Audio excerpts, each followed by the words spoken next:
Hey everybody, welcome back to my channel. This is Bree, your local reader. I had such a good day today. I relaxed, did a little bit of cleaning up around the house, and then I went with some friends of mine to see the new Disney movie, Encanto. Oh, it was so good. Soundtrack is going to be my entire personality for the next 30 days. I swear. I just thought that I would go ahead and end this amazing day by reading you guys a chapter from the Tamora Pierce Song of the Lioness book, Alanna The First Adventure.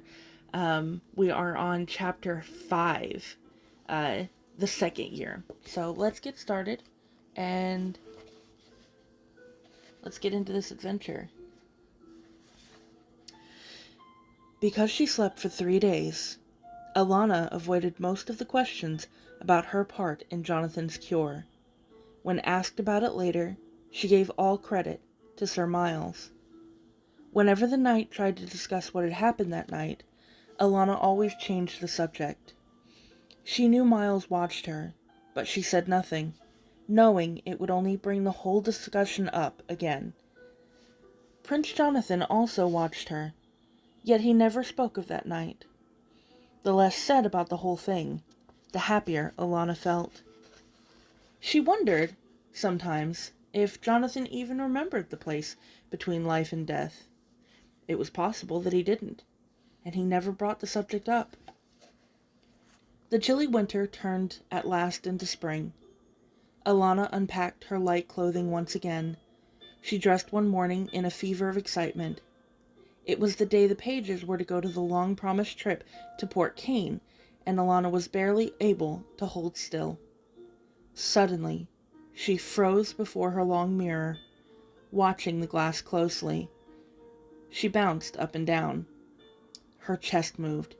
It wasn't much, but she had definitely jiggled. Over the winter, her breasts had gotten larger. "Coram!" she yelled, her eyes stinging with tears of fury.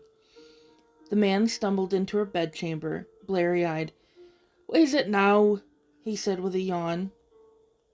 Alanna stepped behind her dressing screen, tearing off her shirt. "Get to the healers, quick, and find some bandages for me, yards of it. Make any excuse you like, but get it." The puzzled Coram returned within minutes and shoved a bundle of white linen over the top of the screen. Alanna grabbed it and wrapped it tight around her chest. "You're turning into a woman, aren't you?" he asked from the other side of the screen. "No!" she exclaimed. "Lass, it's hardly something you can change. You're born with it." Alanna stepped from behind the screen. Her eyes were red and swollen. If she'd been crying, Coram knew better than to mention it. "Maybe I was born that way, but I don't have to put up with it." He looked at her with alarm. "Lass, you've got to accept who you are," he protested. "You can be a woman and still be a warrior." "I hate it," she yelled, losing her temper. "People think I'm soft and silly."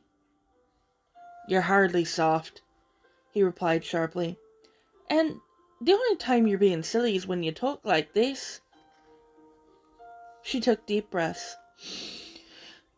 "I'm going to finish what I set out to do," she informed him quietly. He put a hand on her shoulder. "Alanna, child, you'll be happy only when you start to live with who you are." She had no answer for this, but he didn't expect one. "I'll pick up more bandaging when I go down to the city today," he said. "Get along now. You'll be late, else." It wasn't easy to live with the binding on her chest. For one thing, her growing breasts hurt, though luckily they remained quite small. She was twice as careful now about how far she opened her shirt, and that summer the boys tried their best to get her to take it off entirely. The best time for this was when they went swimming. All summer Alanna refused to go into the water, no matter what persuasion was used. Persuasion always stopped short of trying to physically force her. No one had forgotten Roland of Malven. One day, near the beginning of August, Roald tried his luck, Come on, Alan, he teased. One small dip? Or are you afraid you'll wash off a protective coat of dirt? Alanna had had enough. She jumped up, her face beet red.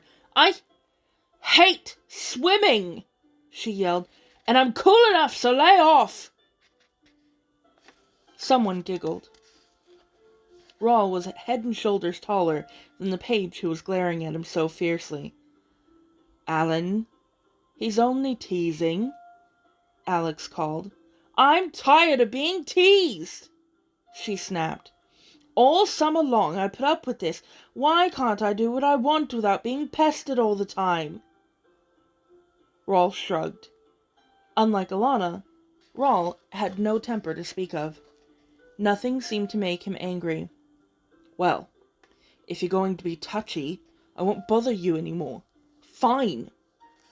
She glared at the other boys. And unless I stink, I don't want to hear about it ever again. There was a heavy silence. At last, Jonathan said, Come back in the water, Rawl. You can't argue with Alan. He's crazy. Shaking slightly, Alanna returned to her shady tree. She felt more than a little ashamed of herself, and wished, not for the first time, that she could keep a rein on her temper. The boys left her alone for the rest of the afternoon. As they rode home, Alanna trotted Chubby ahead so she could catch up with Rawl. Rawl, she asked softly, a word with you? They dropped to the back of the column. Are you going to yell at me again? Rawl asked frankly. Alanna blushed and looked at her saddle. No. I wanted to apologize. I shouldn't have lost my temper. Rawl grinned. I was teasing you, he admitted. Sure, you got mad. You've a right to do as you want. She looked at him with shock. I do? Rawl frowned. I hadn't meant to say anything, but since I have the chance. Alan, you seem to think we won't like you unless you do things just like everyone else. Have you ever thought we might like you because you're different? Alanna stared at him. Was he teasing her again? Rawl smiled. We're your friends, Alan. Stop thinking we're going to jump on you for the least little thing. Hey, Rawl! Someone called from up front. Will you settle this bet? Nodding to Alanna, the big squire urged his horse to the front of the column. Did you patch that up? Gary asked. Alanna turned. The other large squire was just behind her. Don't you know it's rude to eavesdrop? She asked crossly. He grinned. How would I learn anything if I didn't eavesdrop? Listen, I'm tired of all the arguments. I'll make sure no one asks you to swim again. Alanna hung her head. I don't mean to be difficult, she muttered. Gary laughed. Of course you do. It's one of your charms. Come on, we're lagging behind. She followed as he urged his horse through one of the many palace gates. Between Gary and Rawl, Alanna had much to think about. The idea that she might be liked because she was different was poppycock, of course. Being squires certainly made Gary and Rawl say strange things. She and Gary caught up with Jonathan after stabling their horses. There was a sizable group of pack mules and horses in the stable yard, waiting to be fed and cared for. Looks like we have an important guest, Jonathan noted. Let's snip by the entry and see who's there. The three boys hurried through the palace corridors, coming last to the entry hall. A huge pile of baggage stood there, growing smaller as an army of servants took pieces of it away. A big man, still wearing his dusty traveling cloak, directed the palace servants and his own people. Jonathan gave a glad cry. Roger! He ran to hug the newcomer as Alanna and Gary halted nearby. So this is Jonathan's cousin, Alanna thought, looking the newcomer over. Duke Roger of Conte was over 6 feet in height, with brownish-black hair and a beard neatly trimmed to frame his handsome face. His eyes were a bright, riveting blue. He had a straight, perfectly carved nose. His mouth was red and full. His white, flashing smile was filled with charm and confidence. He was broad-shouldered and muscular, with strong-looking hands. Very attractive, Alanna decided. So why am I not attracted to him? If anything, I think I dislike him. So he's arrived at last, murmured Gary. She'd have figured out why she didn't like Jonathan's cousin later. I, happen to overhear. You eavesdropping again? Alanna said sternly. As I was saying, I happen to overhear that he's going to teach you gifted ones sorcery. Gary went on. Also, the king wants him to find out who sent us that sweating sickness. Not that they'll try something like that again, not with Duke Roger here. Every sorcerer in the Eastern lands would think twice before taking him on. He's that good? Alanna asked thoughtfully. He is that good. Duke Roger was coming toward them, one arm around Jonathan's shoulders. So, you're going to train your gift. I'll enjoy teaching you, cousin. He held out a hand to Gary. Young Gareth of Naxon, isn't it? You've grown since I last saw you. Gary shook the older man's hand heartily. Everyone says that, sir. Even my father says it, and he sees me nearly every day. Roger chuckled at this. I don't doubt your father's right. His voice was a light tenor, the most musical voice Alanna had ever heard in her life. She was staring at the Duke without shame when he turned to her. And this young one, I'd remember eyes and hair, like yours, I'm sure. Duke Roger of Conte, may I present Alan of Trebond? Jonathan said formally. Trebond, the Duke smiled, as Alanna bowed. I've heard of your father. He's a noted scholar, is he not? Alanna was shivering all over. Like a nervous horse, she chided herself. She linked her hands behind her back before answering. I believe so, your grace. Oh, please, he protested. Just Lord Roger's fine. And I'd do away with that if I didn't think it would shock Duke Gareth. Your grace makes me feel old. Jonathan expected one of Alan's pert answers and looked expectantly at his friend. To his surprise, Alan looked thoughtful rather than charmed. How long are you here, cousin? Jonathan asked, drawing attention away from Alan's odd silence. My uncle says he wants me to stay here for a while, Roger replied, looking down at the prince. Make your home with us, was the phrase he used. The Duke shrugged his wide shoulders. I think my wandering days are over. Jonathan grinned. I can't see why you've been avoiding us anyway. Not avoiding you, Roger corrected him. Educating myself. The difference is considerable. Now, would you be so kind as to take me to their majesties? I think it's time I greeted them. Alanna watched the prince and his cousin go, frowning. She shook herself, trying to shed a cloak of uneasiness. Gary looked at her. Are you falling sick with something, youngster? Alanna hunched her shoulders impatiently. I've never been sick a day in my life. Then what's wrong? He was being friendly, and if you were a dog, your hackles would have been up. I'm not a dog, she said crossly. Why should he be friendly with me? I've never seen him before. But he'll have heard of you. You help heal John. Now what? There was a strange look in Alan's eyes. If Gary hadn't known his friend better, he'd have sworn that was a look of fear. I don't like grown-ups taking an interest in me, Alanna replied. She was afraid. I don't like people nosing in my affairs, especially sorcerers. Come on, we'll be late for dinner. Gary followed, more confused than ever by Alan's response. Was he hiding something? It was a question for him to ponder on a rainy day.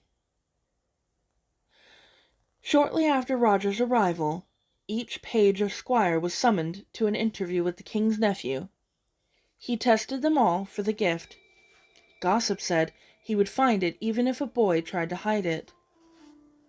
Alanna was one of the last to be called. Clenching sweaty hands, she entered Duke Roger's study. The Duke of Conte was lazing on a tall-backed chair, turning a jeweled wizard's rod between his fingers. He glimmered in a many-colored tunic and red and purple hose. If Alanna admired anything about him, it was Roger's taste in clothes. He smiled. "Alan of Trabond!"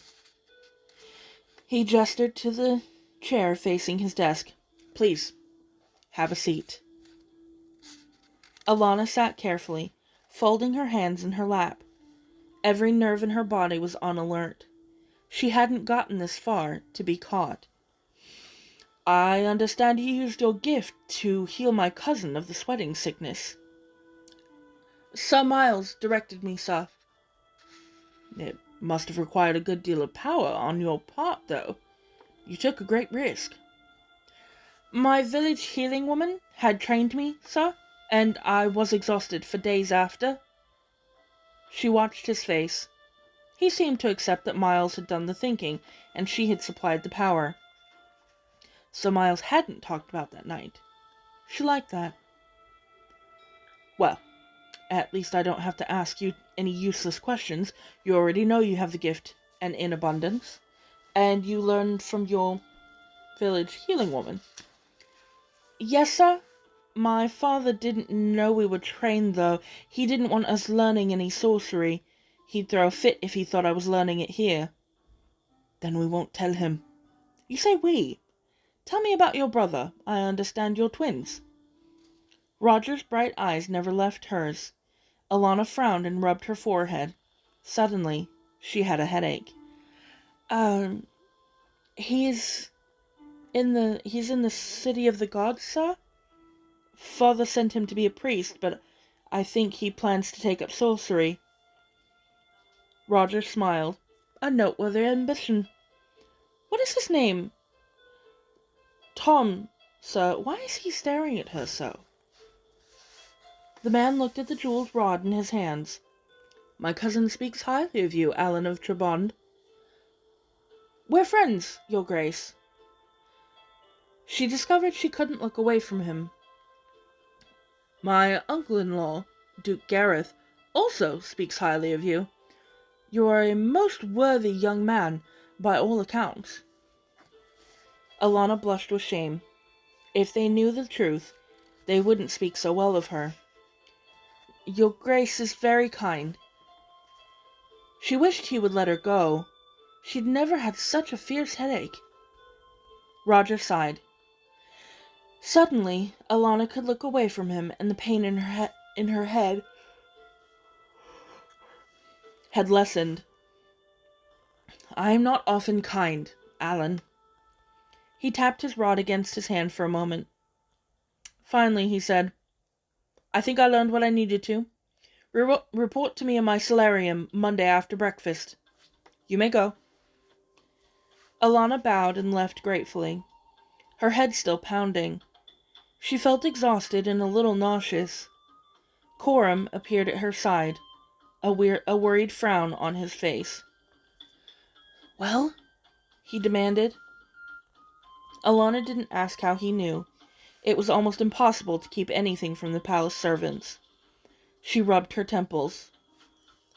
"Maybe I'm crazy, but why do I feel like more went on in there than just his asking me questions?" "Because maybe it did." Coram pulled her into an empty room. "I heard the Duke of Conte can catch your will and make it his own," the man whispered.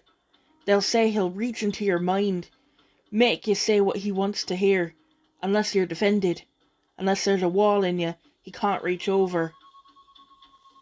"Well, I don't know that kind of magic," she snapped, the headache making her cross. "But he didn't learn anything from me that I didn't want to tell him. I'm sure of it."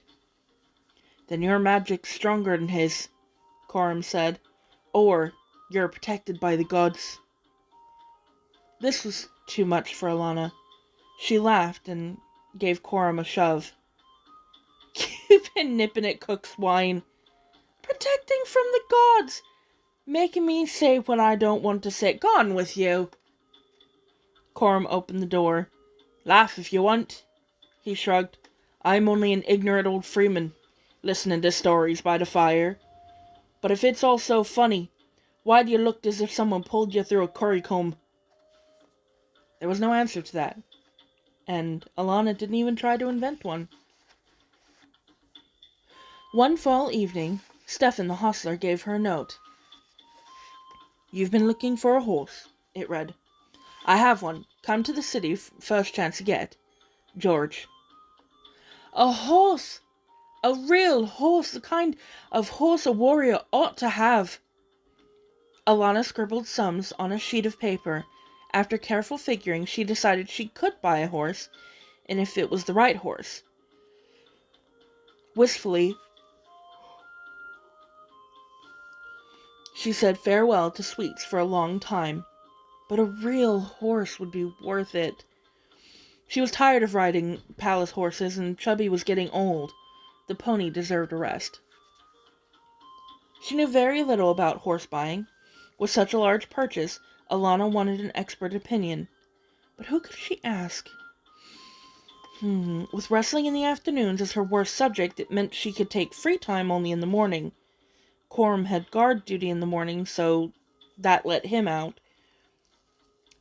Also, Coram didn't know about George, and Alanna didn't want him to know. For some reason, she suspected the old soldier would not approve of the thief. Gary was also unavailable.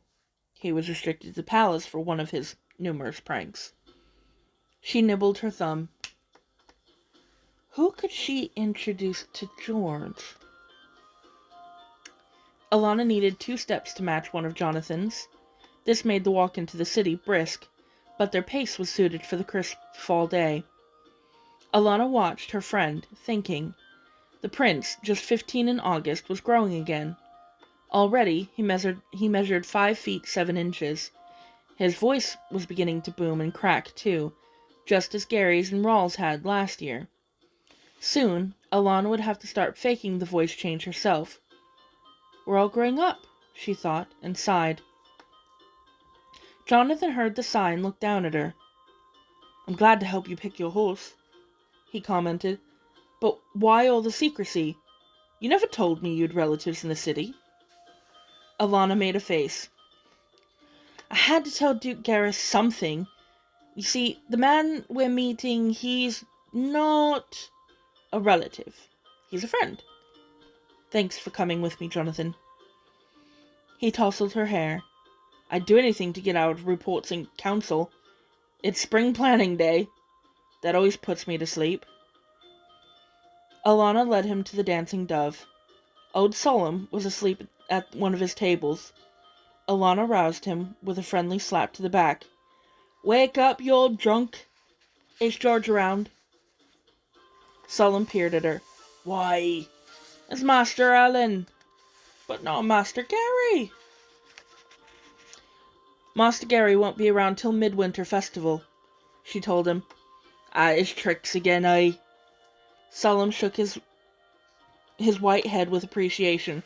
He be a lively one. I'll get his majesty. He hobbled up the stairs. Jonathan was looking around. His majesty, he whispered.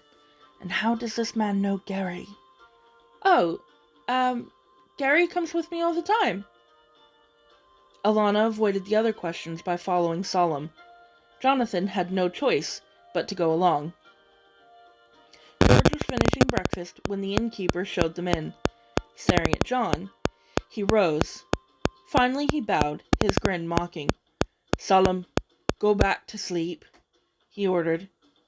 When the older man was out of earshot, the thief murmured, Your Highness, I'm honoured. He looked sharply at Alanna. And it seems I've misjudged you once again, youngling. I'll not do that a third time, be assured. Alanna turned pink. I just brought him along for fun, she muttered. What's going on? Jonathan wanted to know, fixing Alanna with a bright eye. You didn't tell him? George asked. Alanna shook her head. Prince Jonathan, this is my friend George. Alan's not telling you that my work doesn't always mean staying right with the law, George exclaimed. But come, lads, you'll be wanting to see the beast. He led them down another stair to a door that opened behind the inn. Seeing Alanna's curious look, George said, It pays to have at least 2 doors, even 3. He pointed to the roof. 2 shuttered windows looked out over the roof of the 1-story kitchen. A ladder was even placed against the kitchen wall to make it easier to reach George's rooms. Aren't you worried about thieves? Jonathan asked. When his companions broke out laughing, the prince frowned thoughtfully. So, Gary kissed Lady Roxanne? George inquired. I'd have kissed a sweeter armful myself. It was a bet. For 10 nobles, I'd have still kissed someone prettier. How do you know about that bet? Jonathan wanted to know. It was a secret. I have friends in the palace, George said. There isn't much you can keep from your servants, Highness. Jonathan opened his mouth to ask something else, but Alanna distracted George with a burst of questions about her friends at the Dancing Dove. So the prince kept quiet through the short walk, thinking an idea through. They turned into a small alley. George stopped and unlocked the tall gate. They entered a stable yard, and George locking the gate behind them. Alanna gasped. Her eyes had been caught by a beautiful young mare. The horse's coat was gold, offset by a flowing white mane and tail. Gently, Alanna caressed the mare's nose. The creature whickered softly, rubbing against her hand. George, she's the most wonderful thing I've ever seen. Suddenly, Alanna remembered this might not be the horse George had in mind. George, she is the one you brought me to see. George bit back a smile, seeing the dismay in Alan's violet eyes. Aye, lad, she's the one. She's perfect. Alanna and the mare watched each other spellbound. Jonathan stepped into the stall, ran expert hands over the mare's legs and shoulders, petting her absently. Finally, he looked at George. She is stolen, he accused. George dug his hands into his breeches pockets, grinning. Highness, would I do something like such a thing? I hope you didn't steal her, George, Alanna murmured. I've a bill of sale. I don't balk at stealing a proper horse, young sprout, but I knew you would. George handed a paper to Jonathan, who examined it carefully. It's legal, the prince said at last, returning it to George. How much, George? Alanna wanted to know. The thief looked at the page, his hazel eyes guarded. 8 for the mare, 2 for the tack, 10 gold nobles, and she's yours. His tone dared John to argue. The prince didn't take the dare. Alanna never hesitated. Although it was the largest amount she had paid in her life, she counted the money into her friend's hand and returned to admiring the horse. Her horse. We're going a long way, you and I, she whispered to the mare. The horse butted her gently, as if agreeing. George took down a plain leather saddle and bridle. Here you go. George, if you ever want my life, you can have it, Alanna said quietly, meaning every word. What's her name? She hasn't one. The vizier who sold her didn't dare name such a noble lady. I'll call her Moonlight. Do you like that girl? The mare tossed her head. Alanna laughed and set to work saddling her horse. Jonathan drew George away from the stall. That's not a third of what you paid for that mare. George's voice was low. Would you have me deny the lad his heart's desire? He's been riding that pony all year, and the poor beast should be at pasture, and Alan on a horse. That care for naught he calls father would never get him a proper mount. Call it a birthday gift, if you will. I'd give her to the boy outright if he'd take her. Jonathan grinned ruefully. He'd had his own experience with his small friend's pride. I can't let you take the loss of at least 20 gold nobles. Besides, I owe Alan my life. He looked sharply at the man. I suppose you know about that too. I may, the thief admitted. Jonathan drew a sapphire ring off his fingers. That should get you that should more than cover the price of the mare. George turned the gem over in his long fingers. Indeed it does, he said slowly, and made a rapid decision. You've got no proper horse of your own, I hear. Not a chief mount. A horse you'll ride above all others. You might have an eye to this. He opened a closed stall. Inside stood a great stallion, as black as Jonathan's hair. The ring would also cover his price, Highness. I don't take charity. John hesitated, biting his lip. Are you trying to buy me off, King of Thieves? George smiled. If the lad didn't tell you, how'd you guess?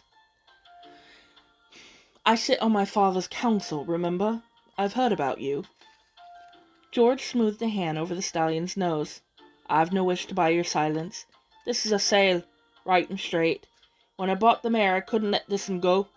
The dealer was a filthy old vizier. These two on his string were like gems in garbage. I figured the lad would want the mare, and I can always find a buyer for this fellow. Jonathan examined the stallion. He was more restless than Moonlight, but he quieted under the prince's firm hand. You have an eye for horseflesh, George. I like horses, the man admitted. I have a chestnut mare of my own, as pretty as you please. I'd be flattered if you'd have a look at her sometime. I'd like that. Jonathan looked at George thoughtfully. Suddenly he smiled and offered his hand. Thank you.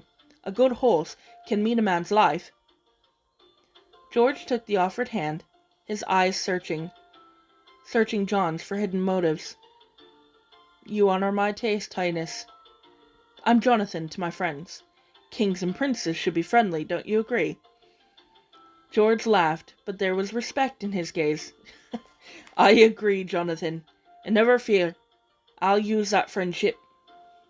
Never fear I'll use that friendship. My game of wits is with the Lord Provost. No one else. I hope so, John grinned. Or Alan, Gary, and I are in a lot of trouble. George, Alanna said. The other two looked at her. Her face was bewildered. I don't understand, she stammered. Why do this for me? You went to a lot of trouble. Why? George looked at her for a long moment.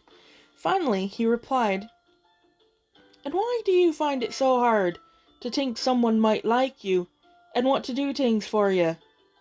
That's the way friendship, lad. But I haven't done anything for you. That's not how it works, the thief said dryly. This was confusing, and Alanna said so. George laughed and took them to lunch. Shortly after this, the four youngest pages, Alanna, the new boy named Geoffrey of Marin, Douglas of Veldine, and Satchel of Welham, were ordered to one of the indoor practice courts instead of the staff yards. Awaiting them was Duke Gareth, Coram, and Captain Aram Scaw, head of the palace guard. The captain, a hard-bitten old mercenary with a patch over his missing eye, looked the boys over. Humph! He snorted. Not a promising one in the lot! He pointed a thick finger at Geoffrey. You look like a dreamer to me. Blood makes you sick, eh? You'd rather read than fight, huh? He eyed Douglas. Aye, you like your food, don't you? Hang around the kitchens, I wager. Begging from cook. He squinted at Alanna. You're not big enough for bird feed. You won't be able to even lift a sword, let alone swing it. Alanna started to argue, and remembered Duke Gareth's presence. She stored that remark for later. She'd show Scaw. The mercenary turned his satchel. "I've seen you in the courts. Lazy, that's what you are, and slow to boot." He stood at attention before the Duke. "With your Grace's permission, I'd like to be excused." Duke Gareth's smile did not quite fit under the hand he used to hide it. "You ask to be excused every time, Aram, and yet you manage to turn out credited, able swordsman every time." He looked at the boys, with his thin face stern once more. "You are going to learn the art of fencing." Alanna gulped with alarm. Duke Gareth always made her nervous. "No, don't look at me like that, Alan. I don't waste my time on beginners. I don't have enough for the more promising students as it is. Captain Sklaw and Guardsman Smithson will be your teachers. You'll learn how to forge a sword, how to draw it, how to hold it, and for the next few months you'll eat, sleep, and study with your sword. If it leaves your side, you get an overnight vigil in the Sun's Chapel. This is not wrestling or tilting. You might go all your lives without wrestling, when you're knights. However, you may safely bet you'll defend yourself, or someone else, with a sword, at least once before you die. If any of you give the guardsman or the captain cause to complain, you'll talk to me. I know how much you boys enjoy our little chats." The Duke nodded to the men. "Gentlemen, they're all yours." He walked from the room. Sklaw looked at them, snorted, and spoke. "Before you likely-looking lads touch a blade, you'll make one. Guardsman Smithson will instruct you there, poor man. I leave you to it." He told Coram, and walked out after the Duke. Coram sighed, his face grim. "Well, lads, let's be off to the forge." It was the beginning of a long, hard winter. After the practice swords were made to Coram's satisfaction, Sklaw took over. He instructed them in the stances and passes that were such an important part of fencing. He taught them how to get a sword from its sheath quickly, a feat that looked much easier than it was. Always, Sklaw hovered nearby, criticizing, growling, and complaining. The boys learned to do everything while wearing their practice swords, because there was no telling where Sklaw would turn up. The only place it was safe to take the blade off was in one's room, when one was bathing, and even then the door had to be locked. Alanna made sure her door was locked. Sklaw singled her out for special treatment. Perhaps because she was the smallest of the group, she did nothing right or even better than last time. She was clumsy, she was lazy, she didn't practice because where were her muscles? She was a midget, she had been dropped on her head at birth, she would never be a full-fledged knight, only a lord fit to do nothing but sit at home and write poetry. Alanna took the abuse and practiced doggedly, trying to deafen herself to the old villain's talk. "How do you expect me to be confident if you're bellowing at me all the time at how bad I am?" she yelled at him once. Sklaw grinned without humor. "Well, laddie, if you let an old buzzard like me hurt your confidence, you couldn't have had much in the first place." Alanna bit her lip, rather than answer him back after that. Spring came, and Duke Gareth returned to their class. "We're trying something new today, girls," the guard captain growled as the Duke of Naxon took a seat. He tossed 2 sets of padded practice armor at Joffrey and Douglas. "Baron, Valdine, let's see if you can use what you've learned on the move." The 2 boys put on the padding and assumed the guard position. "Begin!" Sklaw barked. After a few moments, Alanna closed her eyes. She had seen Duke Gareth fencing with Alex, who was the best swordsman among the squires.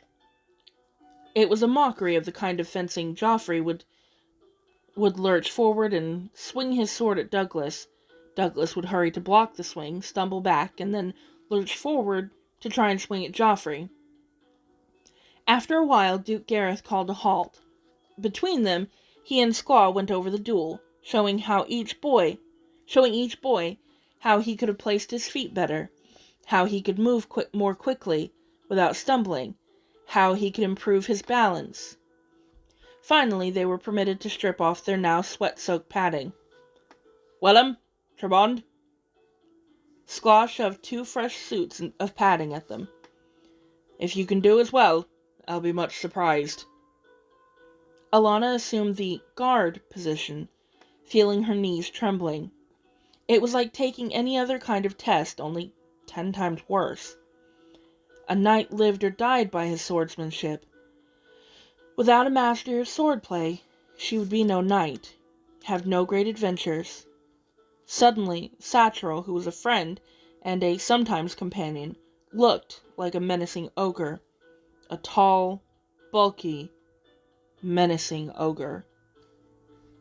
"Begin!" Sklaw ordered.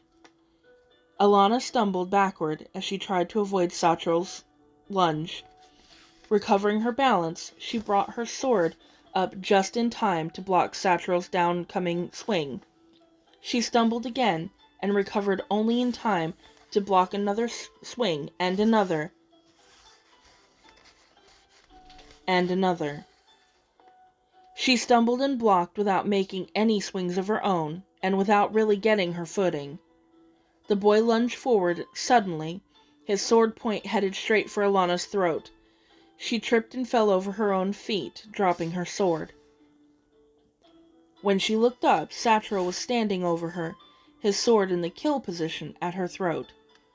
She closed her eyes as Sklaw let out a full-throated roar of laughter. That night, she lay awake, staring at the ceiling. Over and over, she fought the duel with Satchel in her mind. What had gone wrong? She heard Coram moving around in his room, getting ready to take up the pre-dawn watch. When he left the chambers, she went with him, a small, silent shadow. Wordlessly, she accompanied him down to the kitchens, sitting beside him as he flirted with a sleepy scullery maid and ate his breakfast. Still silent, she followed him up to his post on the castle walls. Together they watched the sky over the royal forest go from gray to red-orange as dawn came. At last, Coram remarked, "Sleep all?" Alanna shook her head. "I've seen worse." "You were there?" "Aye." Alanna closed her eyes and shivered. The humiliation for Coram would have been terrible, and that made her own humiliation worse. It was bad enough to look like an idiot in front of her friends and Duke Gareth, but Coram was the man who had taught her how to use a dagger as a weapon, to shoot an arrow, and to ride her pony. Coram had encouraged her all this way, had made himself a wall between her and the people who might have discovered who she really was. She had failed Coram, and he had seen it. "I don't understand it," she whispered finally. It was like my body wouldn't do anything that I told it to. My mind was saying, do this, do that, do something. And my body just wasn't connected. Satchel was well enough." Coram yawned. He's a bit of a natural." "You're just not a natural with a sword, Master Alan. Some are born to it, like me. I never knew aught else, and I never wanted to.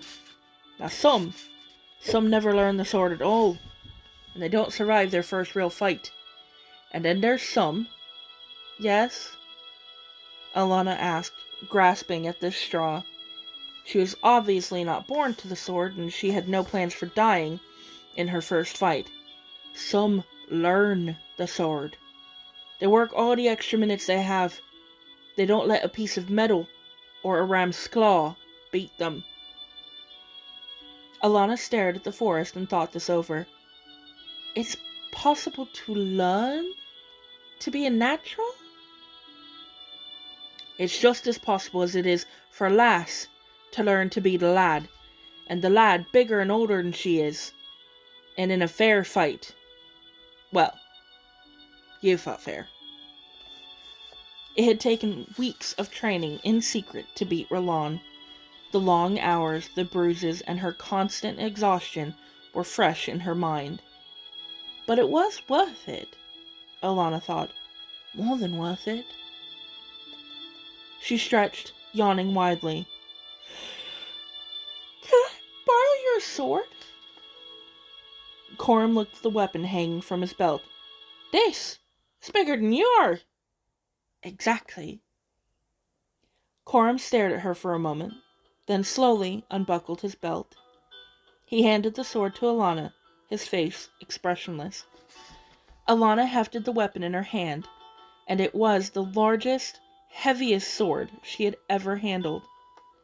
It would be work to wield it with only one hand. Thanks. I'll return it later. She trotted off to find an empty practice room with plenty of mirrors. Coram was right. A sword could not beat her, and neither could a ram's claw. So that was fun. Chapter 5. Get a little bit more about her daily life. She gets to learn finally how to use a sword. So that's always fun. I want to thank you so much for joining me tonight on this journey that we are taking together. I don't know when I'll upload again, but hopefully it'll be in the next couple of days. I can't wait to take this journey a little bit farther with you, see where it goes. I think it'll be fun.